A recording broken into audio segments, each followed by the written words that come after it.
কিরে বাবা কি বললেন? মেয়ে জামাইকে বরণ করে ঘরে তোলা হবে না হবে না? না আমাকে কেউ জিজ্ঞেস করলে তো আমি স্পষ্ট না বলে দিতাম। কেন গো ঠাকুরপো, কেন না বলতে তুমি? শোনো ঠাকুরপো, এ বাড়িতে মল্লারের যেমন অধিকার, মল্লিকারও ঠিক তেমনই অধিকার আছে।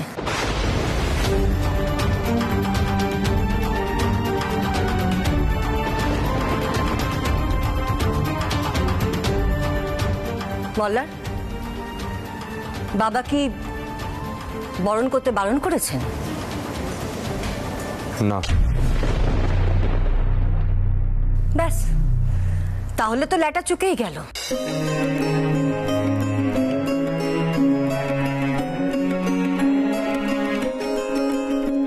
অষ্টমঙ্গলার অনুষ্ঠানটা বাবা মানতে পারছেন না, কিন্তু তা বলে আচার অনুষ্ঠান হবে না সেটা তো হতে পারে না, তাই না?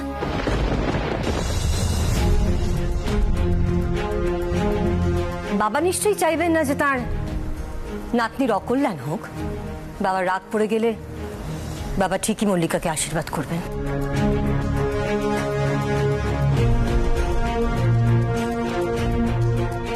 রুক্মিণী, আর কতক্ষণ ওদের দাঁড় করিয়ে রাখবে? বরণটা করো।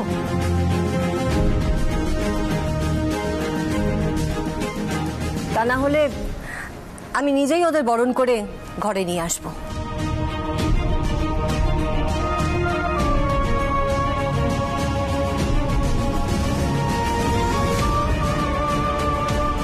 ঠাকুরপো, তোমার যদি থাকতে না হয় থেকো না।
বাবা রঙ্গন, দেখো তোমাকে না এই বাড়ি থেকে অনেকগুলো কথা শুনতে হচ্ছে। তুমি কিন্তু রাগ করো না, দেখো এতে আমার মেয়েটার কোনো দোষ নেই। তুমি ওকে কিন্তু কিছু বলো না বাবা। আপনার কি মনে হয় যে আমি এই কাজ করব? না না বাবা, আমি সে কথা বলতে চাইনি। আসলে বিয়ে হবার পর থেকেই যে ধরনের ব্যবহার তুমি পাচ্ছ এই বাড়ি থেকে, তাতে হয়তো একটা আক্ষেপ তৈরি হতেই পারে, তাই বলছিলাম আর কি। রুক্মিণী, ওসব কথা তুমি একদম ভেবো না। আমাদের রঙ্গন ওই ধরনের ছেলেই নয়। চলো চলো চলো, বাকি আচার অনুষ্ঠানগুলো শেষ করে ফেলি। নতুন জামাইকে খাওয়াতে হবে তো নাকি? চলো।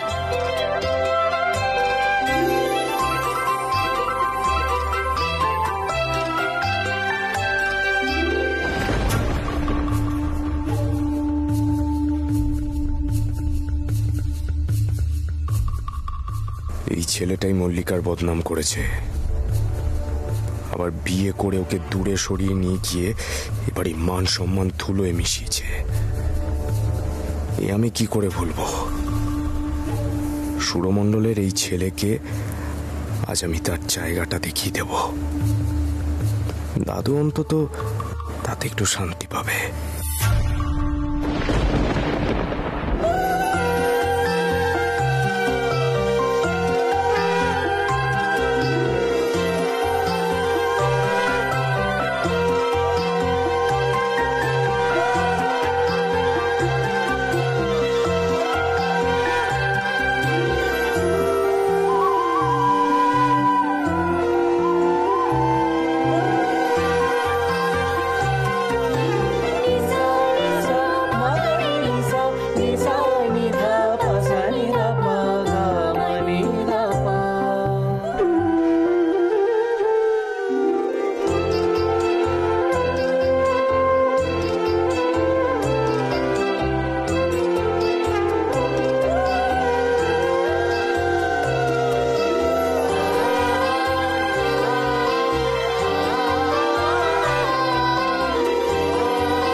চিন্তা করিস না, আমি তো আছি তোর সাথে, তোর আহিরদা তো আছে। শোন, আজ কিন্তু জামাইয়ের প্রথম দিন শ্বশুর বাড়িতে, এখন জামাইকে খাওয়ানো হবে, তোরা কেউ কিন্তু বিরক্ত করবি না।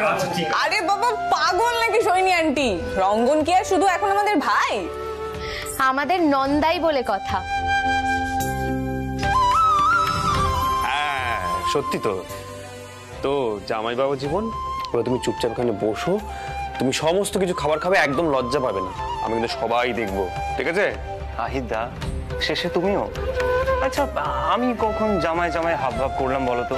না না, তোকে জামাই জামাই হাব ভাব করতে হবে না, তুই যে আমার বোনের খেয়ালটা রেখেছিস তাতেই হবে, তাতে তুই জামাই হয়ে গেছিস অলরেডি। বাবা আহির, এবার ওকে বসে খেতে দাও, ছেলেটা একদম লজ্জায় শেষ হয়ে যাচ্ছে। তুমি বসো বাবা, বসো। মল্লিকা, আয় মা, এখানে এসে দাঁড়া। মানে আমি এইসব একা একা খাবো নাকি? বাবা মল্লিকা, বলছি তুমিও বসে পড়ো, তোমাকে ছাড়া বোধহয় খাবে না। রঞ্জা তুইও না একটা যাচ্ছে তাই। আচ্ছা আহিরদা মল্লারদা এরা কেউ খাবে না এখন? সবাই খাবে পরে, তুই জামাই, তোকে একটু আদর যত্ন করবে না তো শালারা?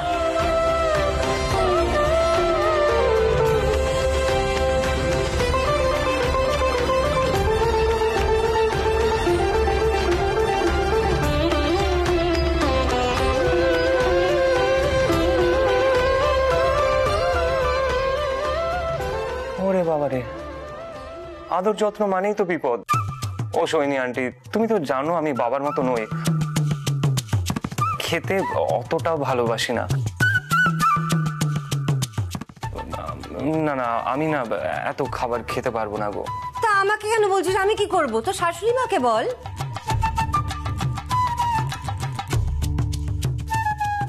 মা, ওনাকে তুমি জোর করো না, উনি যতটুকু পারবেন ততটুকুই খাক, নয়তো শেষে হাঁসফাঁস করবেন।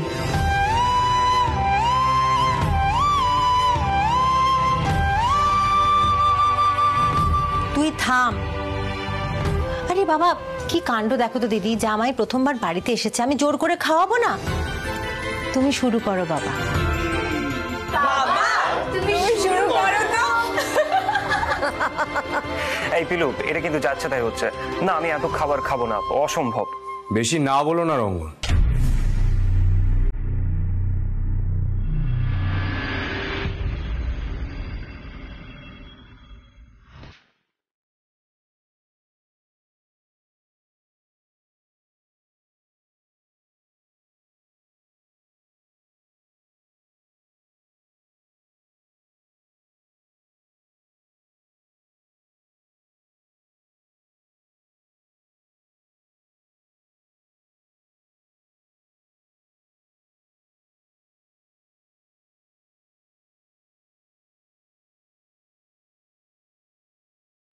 অনেকদিন তো এত রকমের খাবার জোটেনি, ভবিষ্যতেও জুটবে কিনা জানি না।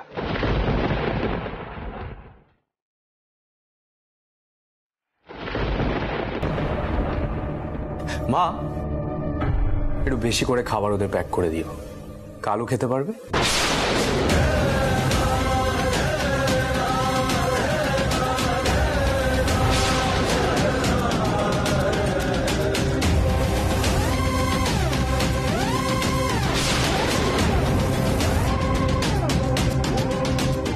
কি হলো, এভাবে সবাই তাকিয়ে আছো কেন?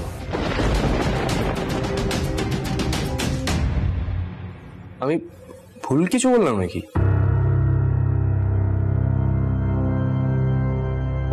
আরে বাবা, ওদের তো এখন অবস্থা ভালো না, আর রঙ্গন তো কোনো রোজগারও করে না, কবে যে রোজগার করবে তারও কোনো ঠিক নেই।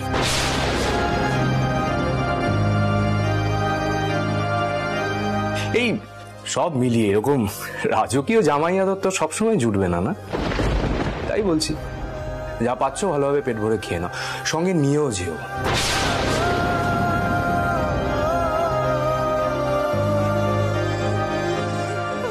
রঙ্গন বাবু, আপনি এই বাড়িতে জলস্পর্শ করবেন না, উঠে আসুন, উঠে আসুন বলছে।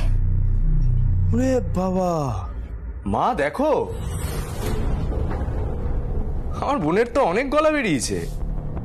কিরে, ও বাড়িতে যে শাশুড়ি যাতা বলে সবকিছু মুখ বুঝে সহ্য করিস, আর নিজের দাদা সত্যিটা বললো বলে ফোঁস করে উঠলি তো? মল্লার, থামো তুমি। তুমি তো নিজেই মেয়ে জামাইকে এই বাড়িতে ডেকে নিয়ে এসেছো, তাহলে এখন অপমান করছো কেন? বুঝতে পারছেন না শাশুমা? ও মল্লিকাদের ডেকে এনেছে, আমি চ্যালেঞ্জটা ছুড়ে দিয়েছিলাম বলে, আর এখন শোধ নিচ্ছে।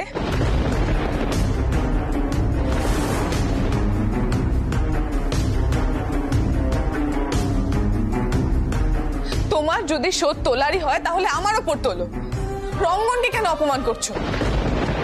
বাবা, একটা সামান্য কথা সেটাকে এত বড় করে তুলছো কেন তোমরা? যারা রোজগার করে না তাদের এরকম দু চার কথা শুনতেই হয়।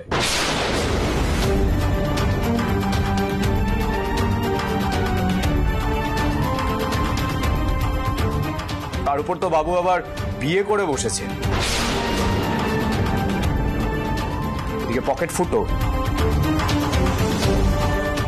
মল্লিকাকে কি খাওয়াবে জানেন না, আর মল্লিকার যদি কোনো পার্সোনাল খরচ খরচা থাকে সেটা কি করে চালাবে সেটাও জানেন।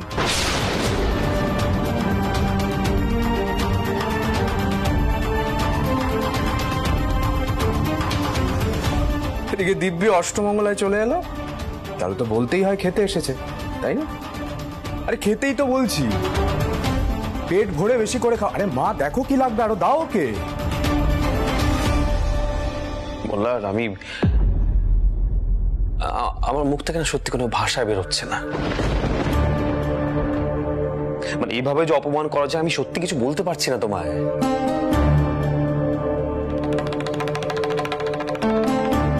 বলার, আমি বুঝতে পারছি তুমি না হয় সুরমল্লর ছেলে হিসেবে রঙ্গনকে পছন্দ করছো না, কিন্তু তুমি তোমার বোনের কথাটা একবার ভাবো। তোমার বোনের উপর তোমার কোনো মায়া দয়া নেই।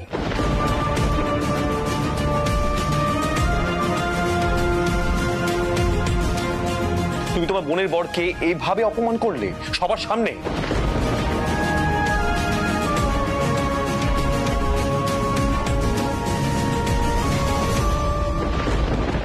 সত্যি কথাগুলো যদি এতই গায়ে লাগে তাহলে রোজগার করে দেখা। আমার বোনকে তো বিয়ে করেছে এই বাড়ির সম্পত্তির লোভে, তাই না? পাবে পাবে, নিশ্চয়ই পাবে।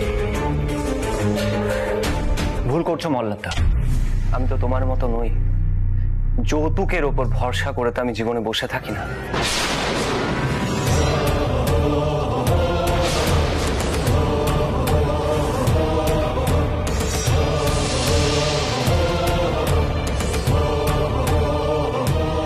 এই বাড়িটা তো যৌতুকেই পাওয়া, তাই না?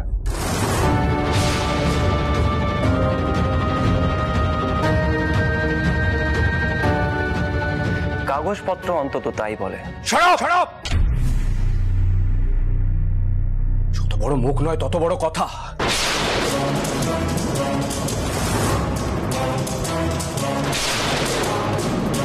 কালকের মধ্যে রোজগার করে দেখাতে পারবে?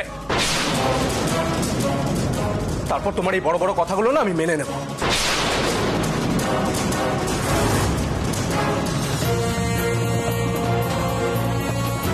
যৌতুকের উপর ভরসা করে বসে থাকি না। এক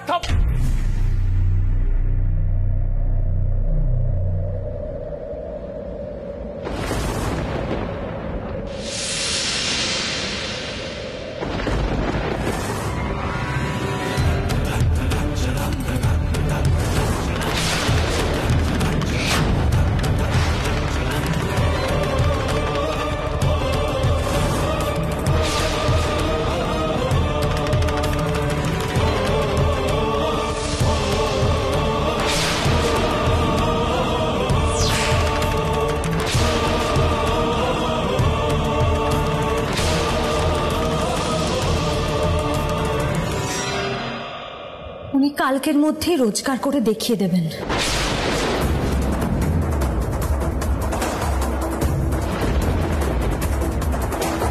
ওনার হয়ে আমি তোমাকে কথা দিলাম।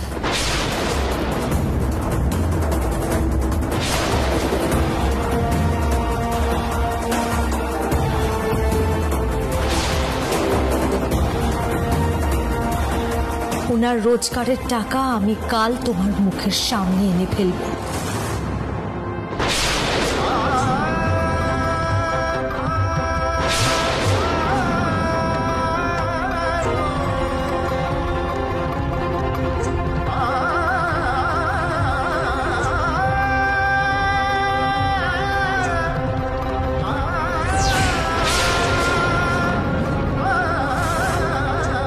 রমনবাবু, আপনি চলুন এখান থেকে, চলুন। এ কি কাণ্ড দিদি, জামাই প্রথমবার বাড়িতে এসেছে, এভাবে চলে যাবে মানে? দিদি তুমি কিছু বলো না। রঙ্গন দাদা, তুমি মল্লিকা দিদির কথাটা রাখবে তো?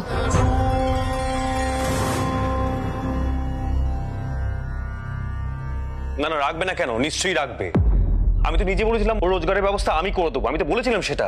না দাদা ভাই, কারোর কোনো সাহায্য লাগবে না, উনি নিজেই পারবেন, নিশ্চয়ই পারবেন।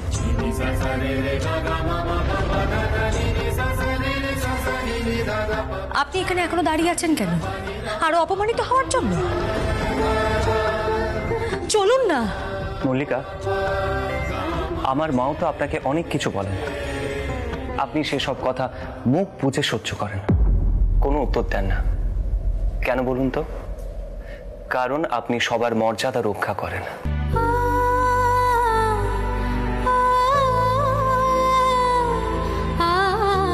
এখানে মল্লার দা শুধুমাত্র আমাকে একা অপমান করেছেন, বাকিরা তো আমাকে কেউ কিচ্ছু বলছে না।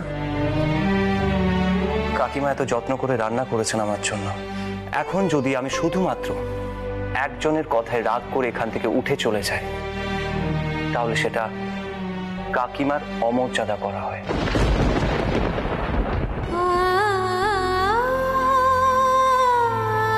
আর কোনো মাকে আমি এতটা ছোট করতে পারবো না।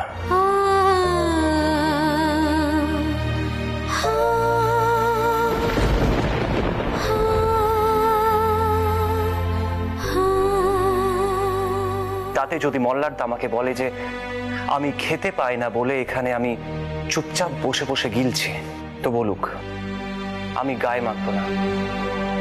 কাকিমা, আপনি ভাববেন না, আমি খেয়েই যাব।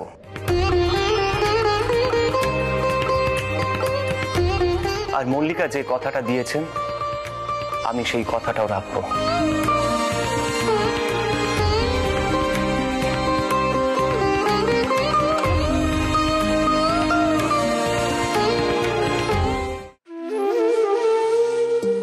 রমন,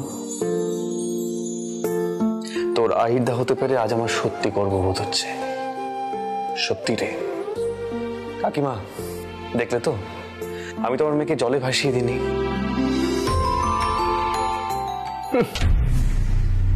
শুধু বড় বড় কথা। এই রোজগারটা করে দেখাও, তারপর তোমার মুরতটা বোঝা যাবে।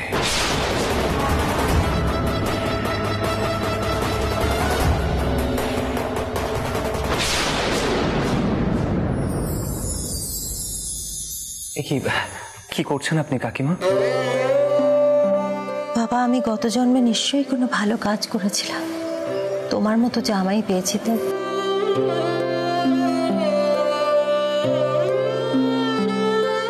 মল্লিকা, তোর দুঃখ দেখে ভগবান তোর দিকে মুখ তুলে চেয়েছেন রে। আমি তোমার কাছে ক্ষমা চেয়ে নিচ্ছি বাবা, আমার ছেলে যা বলেছে তোমাকে। মা, ঠাকুর তো আমার থেকে মুখ তুলে চেয়েছেন, কিন্তু রঙ্গনবাবু নিশ্চয়ই গত জন্মে কোনো পাপ করেছিলেন, যার জন্য আমি ওর জীবনে আসার পর থেকে খালি অপমানই জুটছে।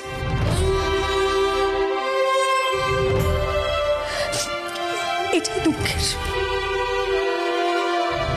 মল্লিকা, মল্লিকা শোন, মল্লিকা। মল্লার বসমল্লি কি ভাবে বলো তো নিজেকে? যা খুশি বলা যায়, যা খুশি। রঙ্গন দাদা যখন মল্লিকা দিদির সম্মানটা রাখবে, তখনই সব কথা বন্ধ হয়ে যাবে। রঙ্গন, দেখ আমার অত ক্ষমতা নেই রে, তবে আমি সত্যি প্রার্থনা করি তুই দেখিস তুই একজন বড় আর ভালো শিল্পী হবি একদিন। যার এত বড় মন, ঈশ্বর তার নিশ্চয়ই সহায় হবেন।